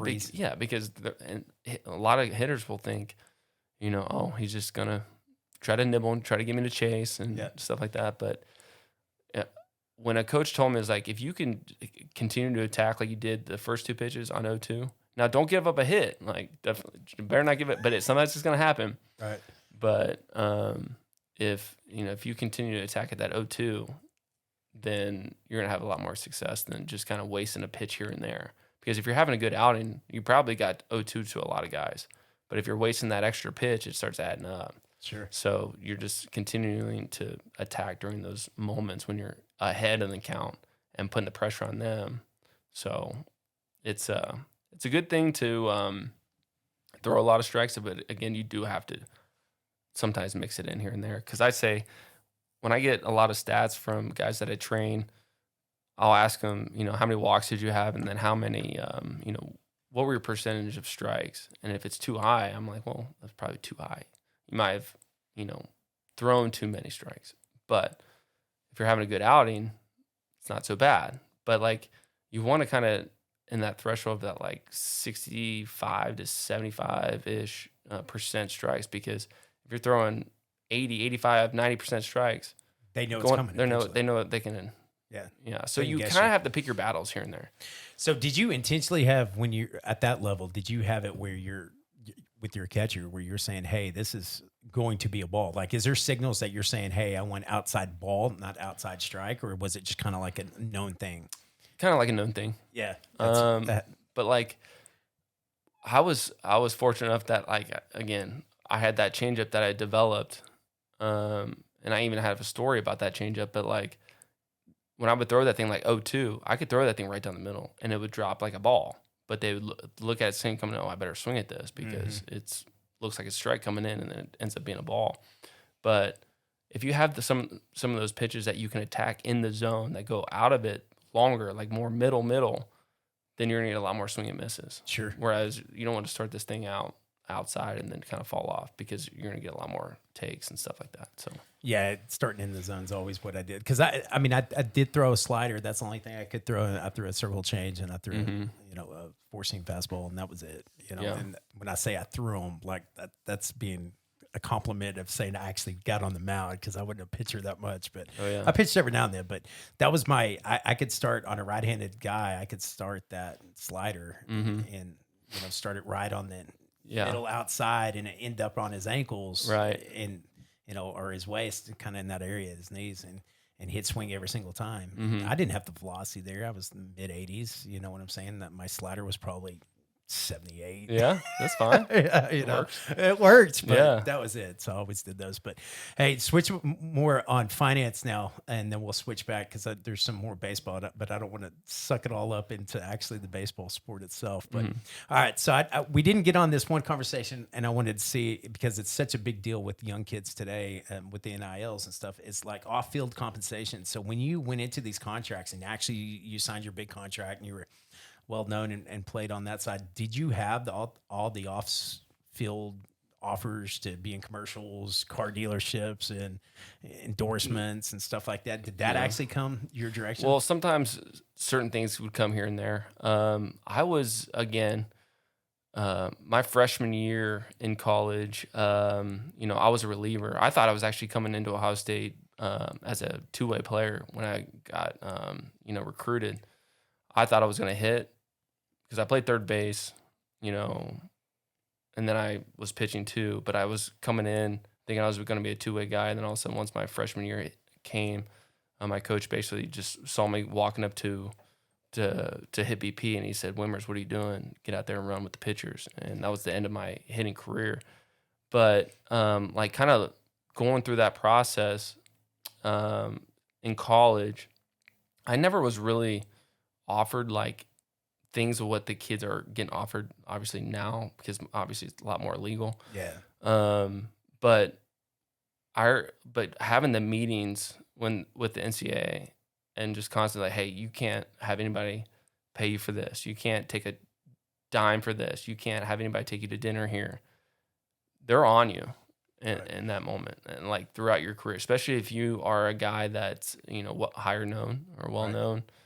There's a lot of things that go on where they try to beat it around the bush about like, oh well, this is okay, but it's really not. But right. The college was that more, but in the pros, how did you handle that? Well, here's what the real question is. When you're going into professional contracts, from what I understand on the wealth management side, everything is like a W-2 income salary. So when you play state by state, right, you're getting that state income tax, you're getting your state, every state, right? And so it's really, really hard there.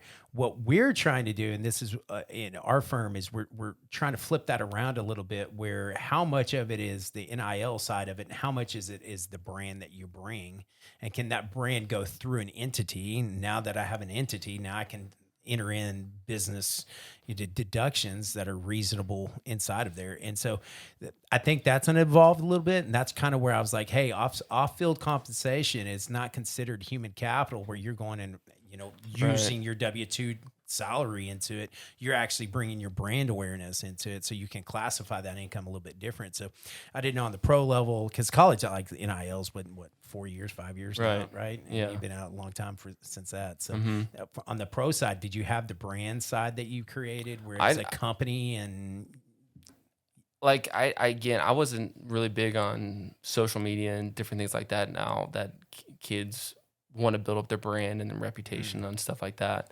I don't really have much to speak on that, other than because I wasn't really a part of it. But now what I see these kids are, you have way more to get exposure, and through, different signs of car dealerships or this sort of brand, or let's promote this brand, let's promote this image, or promote this product through my platforms. And then on top of that, once you build up a following, obviously you're going to get paid more and stuff like that. So like that was never obviously a thing for me. Even in the pros, they didn't hit you up like that? I mean, I was like... I know they do like the judges and like the superstars, right? Get hit. For sure. But I was never that guy that like, oh, we need to go get, Alex to do this deal or whatever. But the other side income that I did was maybe, guest appearance of speaking or doing a certain event here, going back to my school, or just doing different events, or I don't even know if this classifies, but like getting paid through like Topps baseball cards. Like, oh, I didn't even know that was a thing. Yeah. So, Topps will come in and say, hey, we want to pay you this amount if you will sign this many cards. Okay. And then, but like, just like, you have your one-on-one single card that they only made for that. And then they have like 5 of these and 100 of these and tens of thousands of these. So like the one that's rare, and if you become like a Hall of Famer or something like that, that one card could be worth like millions, and you'll see that. But they'll pay you. I think they paid me, I don't know, 5 figures or something like that for just to sign a bunch of cards. I think I had to sign like 500, 1,000 cards, something like that. So like they did you get to keep one? Yeah, I have a ton, but an absolute ton. But they'll meet up with you like at your home, watch you sign every single card, and they'll have it like on video and stuff like that. So they verify everything, authenticate now, right? it. Yeah. So you go through the whole stack, and I remember them bringing in box after box, and it's just a pile, and you're like, and I remember at the end of it, you can't barely write anymore. But I mean, again, at that time, after to make more money in the minor leagues and stuff, like signing those top deals are pretty cool because you can make actually pretty good money. Yeah. So I got a good story. A good friend of mine way back when, his grandfather was one of the best quarterbacks in the 50s. He was in movies with John Wayne and all that stuff. And he was telling me stories like they were at the ranch when he was in grad school, and he goes, "Hey, guy, this is back in the 70s, right?" Knocks on his door with a whole bunch of memorabilia, and he goes, "Yeah, I'll sign them for $1,000," and goes in there and starts signing helmets and all that stuff. And he goes about a third of the way through. I don't want to say names or anything, but he turns around to the grandson and goes, "Come here, start signing my name." Yeah. And I would say a third of them are probably on the marketplace. And for sure. Yeah, it's not even him anymore. So it's kind of cool that they actually vet that now. They record it, make sure you do everything. So, but I thought it was a cool story though. That he has a smoker at that ranch, and and it's probably twice the size of this room, and it's got probably millions upon millions of dollars worth of memorabilia in it, and some of it's like personal letters from Tom Brady to him, wow. and it's everything, movie pictures from John Wayne signing them to him. It's stuff that it's like, this is insane. Inside there, and I'm like, you got it in a smoke shack. I know, right? But it's a huge smoker, and I'm like, if that thing ever goes up in flames, oh man, it would be the worst thing ever. At least move it out of there. I know, right? He's like, "No, we got so much of it, it doesn't even matter anymore." And I'm like, all right, cool.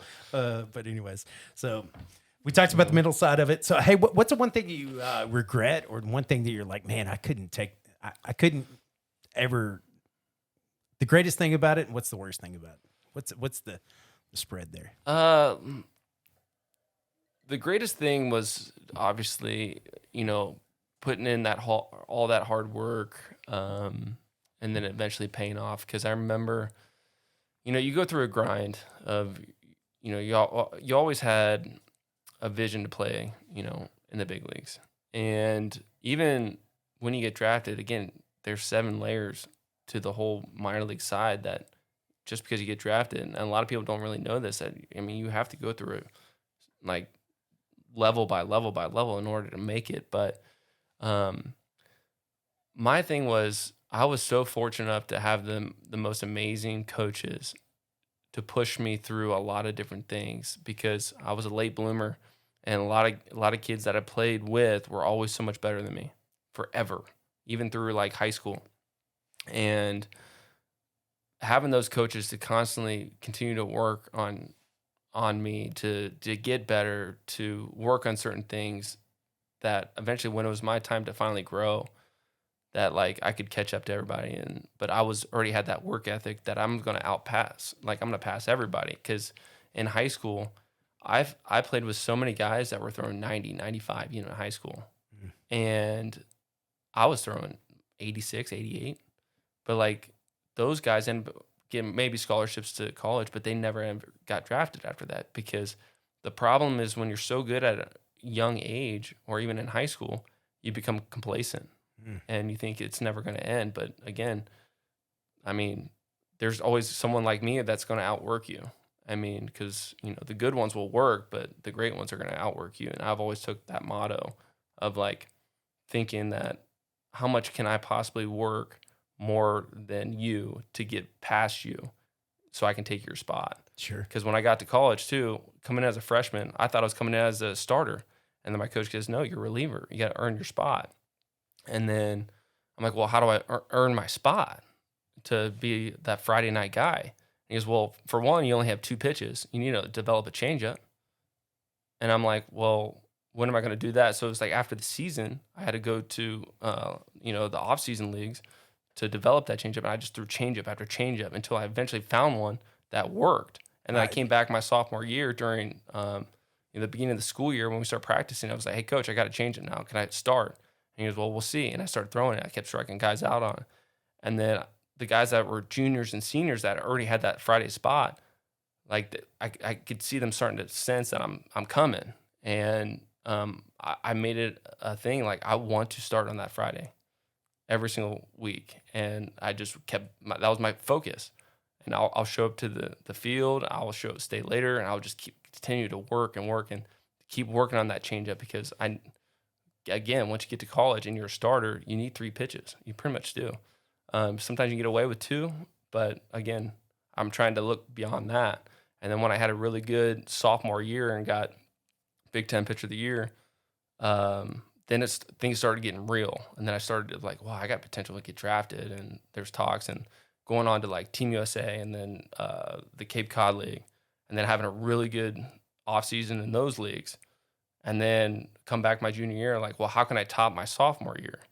And then that's when it, just keep working and working. But like the biggest accomplishment and what I love is just those grinds of all the stuff that I've learned to finally get drafted, hear your name get called, and then all of a sudden grind through adversity of getting hurt and different struggles that I had to like finally make it to the big leagues when I got that call, because it's like, wow, I finally made it. Now, my biggest regret was I felt like I lost a lot of things when I was there.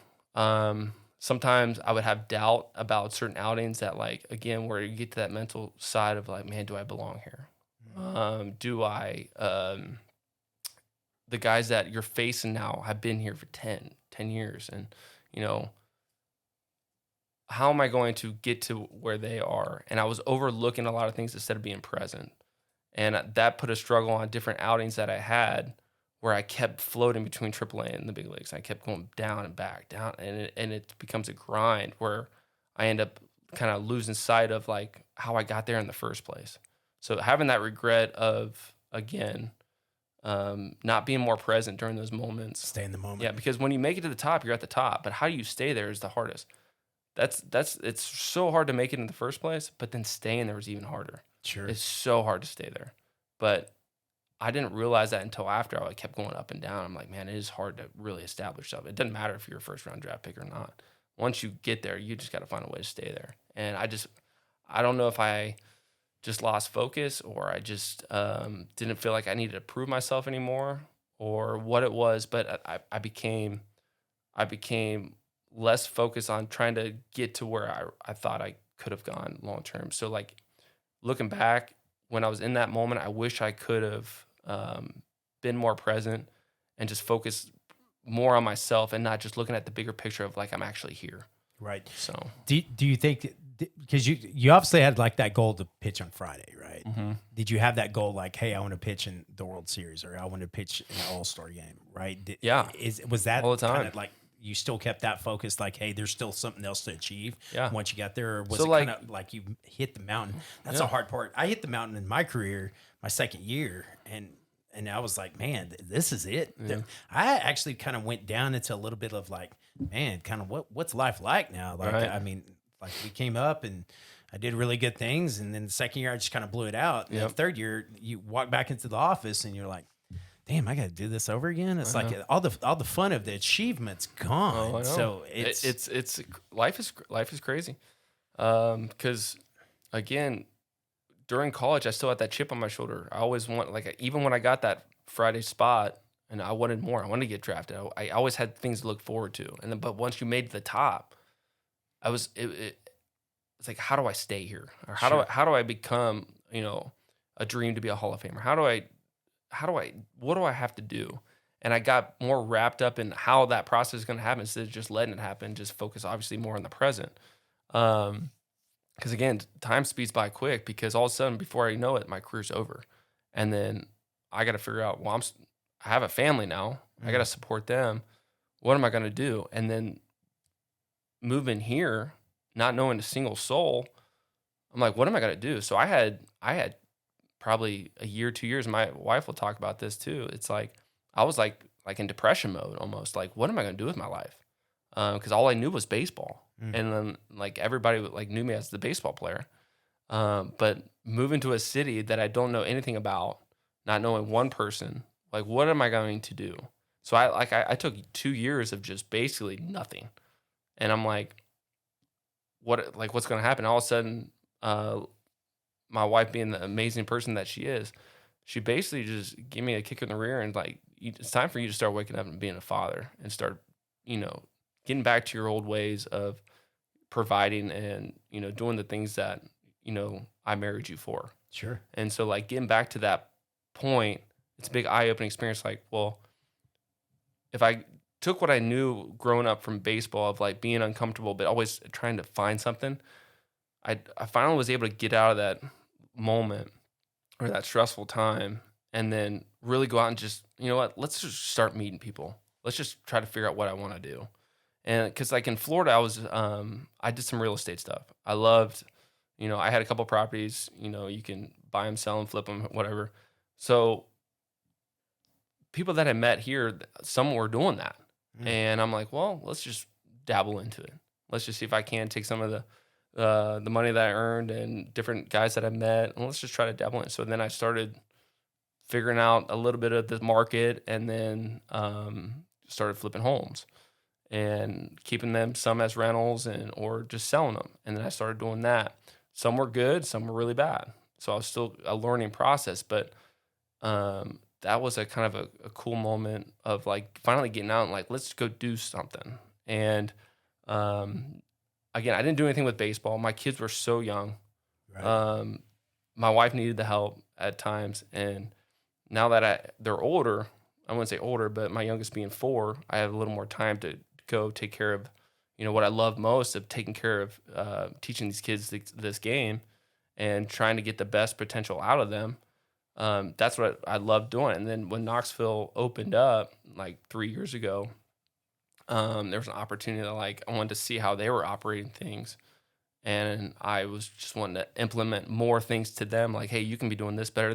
And like, let me be a part of this more and establish a bigger role there. So now I have that on top of what I do on real estate side. And then I was able to, do actually pretty good flipping homes. And then it was kind of like an eye-opening experience. Like, well, my wife, she started her clothing business and then she ended up selling it. But then when she was going through like, what am I going to do or whatever, I was like, we're like, why don't you just become an agent? And so that way we can just sell 3% on both sides of all these things. And we're like, why did we not do this earlier? And she crushed it and got it, her real estate license in like a month or 2 or however long. It was really quick. And now she's like the top 10 producer right now. Where's she at? She's at Remax. Is she? Yeah. And she started doing just my deals only. And then all of a sudden she started just the person that she is. She's so good at what she does. Right. And if you ever need an agent, you better call her because she will take care of it. She is so good. That's and awesome. So like, she just has built herself up to that. And now finally things are kind of shaping things in place. Obviously life comes and goes and kids do all this stuff where you got to just kind of pick your battles of how much family time and work and all that stuff. That's always the hard part. That's like, there's if you ever get a chance, there's a guy named Wes Young. He's been on the podcast. He was my mentor when I started in the business. And I think there's 5 things, there's mentally, physically, spiritually, right? Business and then personal relationships. You have to, and that dance, I don't think it's ever balanced, but it's the hardest dance in the world to do because like there's so many times I'm here and then I get the text from Jen, like, where are you? Like it's almost, 6 o'clock, 7 o'clock. And then I'm, out the door and I got to go to, Ellis's pitching, you know what I'm saying? And I'm coming in a suit or sometimes, or I'm doing that because I just don't even have time to do that. It's the hardest thing to do. But I want to address that. You said something that's really cool. That's like, hey, I think especially guys have that time that are successful at anything they do. And they kind of have that where you kind of lose that sight a little bit of what are you going to do? Who are you going to become? I ran through that when I was like 24 or 25, when we were married, had a kid. I had a media company, a really good sized national media company before I got into finance. It was the weirdest story inside of it.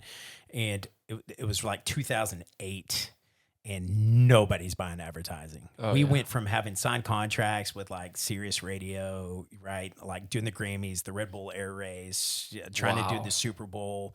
I mean, and I was traveling. It was wearing me out. I was like, I didn't like, that's the one thing I didn't like. Like when you say you're on the road, not grind being on the road, I don't like being on the road that much. Yeah. And I was going 20 weeks, 25 weeks out of the year. Wow. But it was the exact opposite. It's an event, right? So I'd leave on Thursday and I'd come back on a Tuesday. Well, my wife was off on the weekends, and so it was kind of like coming and going.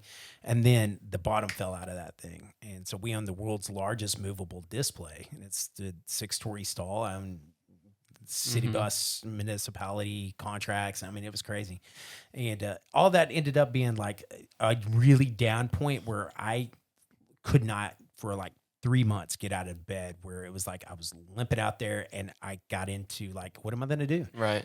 I sold this arm, sold that arm. We did well with it, but it's kind of like, what's the next thing that I can achieve? And I think God makes it this way, where try to make today better than yesterday and tomorrow better than the day. And if you lose that sight for 2 seconds, I know that's just the hard part. The of it. hard I part, know. right? Because if you don't have something to focus on, I think it makes it incredibly impossible. So, Oh yeah. you're doing something at Knoxville that's incredible, right? So how do people get a hold of you? And I got to say it again. If you I shamefully don't want to say it because I want to be able to still book you with Ellis. But if somebody wants to get a hold of you, what's a good way to get a hold of you so they can reach out and say, I would hey, just dude, say pitching directly lessons or- call the Knoxville phone and during the hours, or leave a message, and then Let's they put usually that get up. back to Yeah. they usually get back to me and check with my availability and stuff. And again, I try to take care of everyone. I'm very, very blessed and fortunate enough that now that I've been doing this, helping kids out for 2 years now. It hasn't been much since I moved here.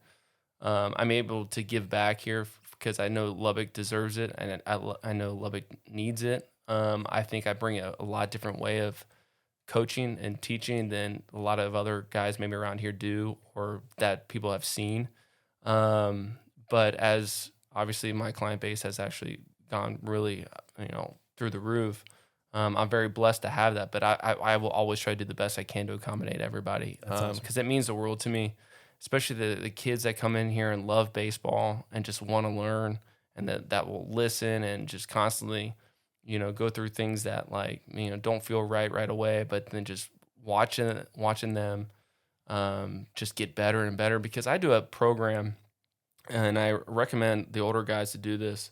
I did a velocity program last year, and watching them go through this program that I put, and it's really, really hard, but it's all stuff that I've learned. And watching those guys jump up significant miles an hour and getting stronger and having amazing seasons, like that's what brings me the joy. That's why I do it, is just to get these guys better and give them what they need to learn in order to try to achieve the dreams that they can, that they've always dreamt of. Because, I had those coaches that believed in me, that always said, hey, you can do this if you put that in your mind to it and you just continually focus on that. And the kids that have a lot of talent, that are willing to put in the work, and through that program, just watching them progress is just this. It's why I do it. It's why I do it. And then the young kids that come in and just learn how to throw a baseball for the first time, or just get off the mound. Like, I love the 8-year-olds. Like, I love your son. I love a lot of kids that I work with at just before they just went from coach pitch, and now it's big boy baseball. Yeah, but you see it all the time. Once they get to that 9 and they first start pitching, it's like, as a parent, I haven't, seen it because my kids aren't old enough yet. And my middle child doesn't like baseball too much. He just loves golf. But again, just hearing about it, it's just it's constant walks after walks, and it's just a walk fest. it is. And it just gets boring and stuff. But if you learn at 8 before you jump on the mound, you're going to feel so much more comfortable. Sure. And it's not going to be just a crazy moment experience of I'm on, I got to pitch now, I got to throw strikes. You're already figuring that out beforehand, and just watching kids just grow from that and just be comfortable being on the mound and having pride in pitching and being the leader of just the start of that inning, or that out or whatever. Just being in control just allowing them to be comfortable with that instead of just being like, oh, where am I at? And I got to throw strikes, or I got parents and coaches saying, throw strikes and stuff, when that's not going to help.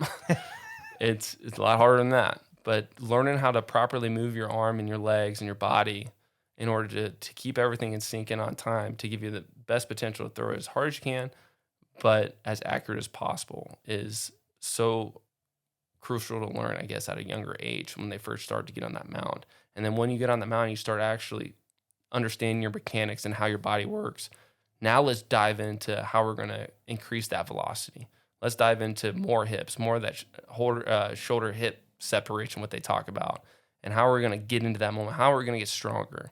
And then like, let's do an eval on you and see where you're at. And like, let's go 6 months from now. Let's see where you jump to if you continue to do what I say, and give you basically the answers to the test. But if it's up to you and you're willing to work hard, let's watch the progression. When you see that progression that I've seen a lot of kids do, it's awesome. And I really truly hope that, Tech baseball or other colleges around will start coming to Knoxville when kids are in high school and seeing who's a part of that program, because I want those kids to be so mentally strong, but they know how hard it is to work, and will continue to work hard for their programs when they get to that moment. Because the academy that I was a part of in Ohio, those colleges were around, like who were the kids that are part of this program or this academy. And so I want Knoxville to be a part of that, because I want people to, colleges to see like, this kid's got good character. He's getting quality coaching and teaching and training, that when he comes to my program, he knows what it takes to grind through. To fit in, he's got the work ethic. Correct. It really comes down to it. Correct. And that's the hard part. It's you just got to make a path really quickly. And I did that because I'm the smallest guy on the team when I was playing, and everybody kind of like shocked that I got a scholarship to go play ball, right? Mm-hmm. And it's just because I wanted it. You know what I'm saying? I would put the work in. Oh yeah, yeah.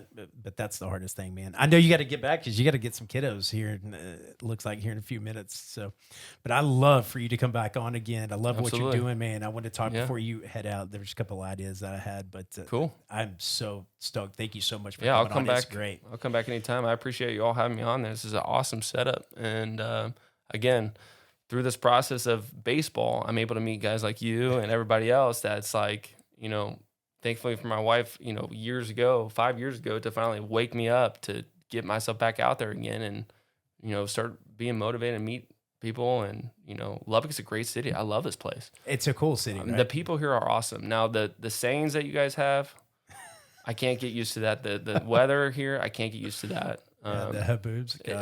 And just like the terms you guys use, like, like when I say like, hey, can I get a pop? I want a pop, and they're like, what is that? But like you guys go, can I get a Coke? I'm like, here's a Coke. I'm like, no, I didn't want a Coke. I want a Dr. Pepper. Yeah. Actually. I'm like, that doesn't make sense. Or that, like, they're like, hey, like, what are you fixing to do? I was like, I'm not fixing anything today. What are you talking about? Or like, oh, I got to go over yonder today. I was like, I heard that. And I'm like, what does that even mean? What does that mean? But this place is awesome. The weather's Texas twang is crazy. Yeah. But I love Texas. I love this city. I love that it's, obviously growing. Hopefully everything can withstand, the growth that it does have. But it's a really, really good city. It's a really good for opportunities here. And the people here are, just a million times better than a lot of other places. I'm not going to lie. It's kind of cool. Everybody's a little genuine here, and it's a city, but it still feels like the town. Yep. It's got the town feel to it, where everybody kind of knows everybody. If you want to be known, and if you don't, everybody kind of leaves everybody alone. For sure, it's got a great mix of that. So for sure. But man, I love for you coming on again, and absolutely, and definitely keep doing it. Yeah, absolutely. I'll be here anytime. Thanks, Alex. Thank you.